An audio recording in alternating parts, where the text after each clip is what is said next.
Dobar večer svima. Štovane gospodo i gospođe, članice i članovi temeljnog ogranka Hrašće, dragi gosti. Pozdravljam vas najsrdačnije ime temeljne organizacije HDZ-a Hrašće. Pozdravljam predsjednika gradskog odbora HDZ-a grada Zagreb, gospodina Andriju Mikulića. Pozdravljam kandidatkinju HDZ-a za gradonačelnicu grada Zagreba, gospođu Margaretu Mađinić. Predsjednika područne organizacije Novi Zagreb Zapad, gospodina Željka Fiolića. Pozdravljam prisutne dužnosnike gradskog odbora HDZ-a grada Zagreba. Pozdravljam članove područnog odbora HDZ-a Novi Zagreb Zapad.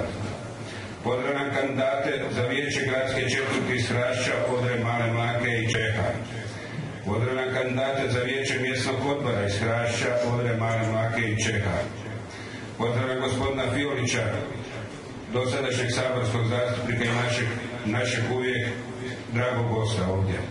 Pozdravljam predsjednika mjesnog odbora Hrašće, gospodina Nikolu Križanića.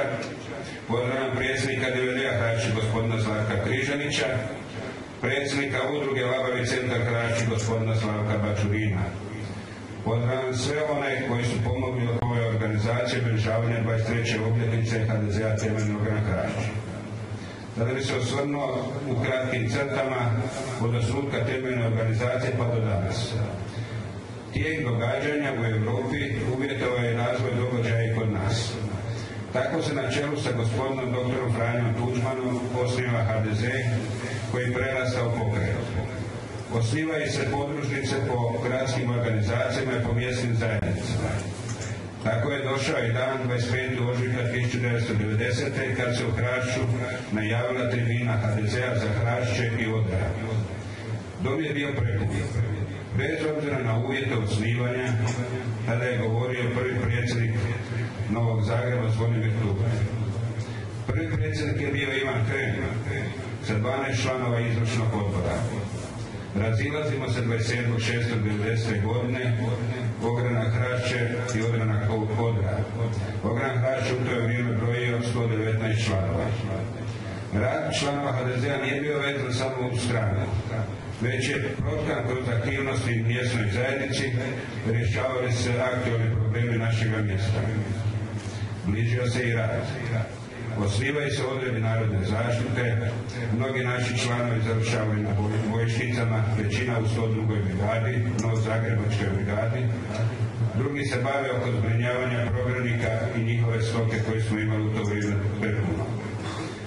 Poslije predsjednikove smrti gubimo izbore za Sabor i predsjednika države 3. siječnja 2000. godine. U to vrijeme dolazi do povlačenja nekih naših članova, a u to vrijeme teško je bilo biti član HDZ-a.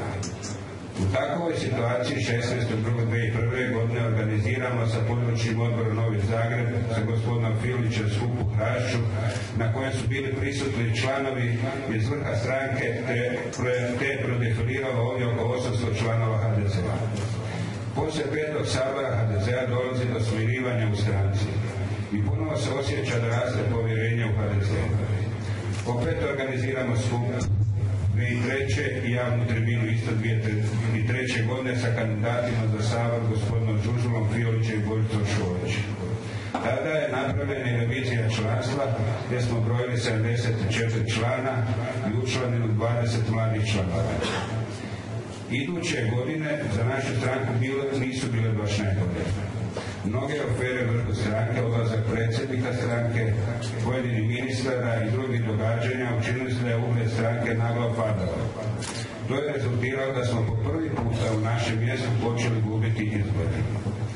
Svjesni smo grešaka koje su napravljene u vrhu stranke, koje mi dolje nikako ne možemo popraviti.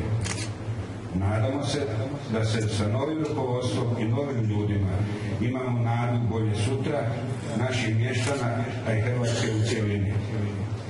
Zahvalio bi se svim članovima što su ostali vjerni HDZ-u, te bi svima vama i vašim obiteljima zaželio sretan i blagoslovljen Uskrs. Hvala vam lijepa.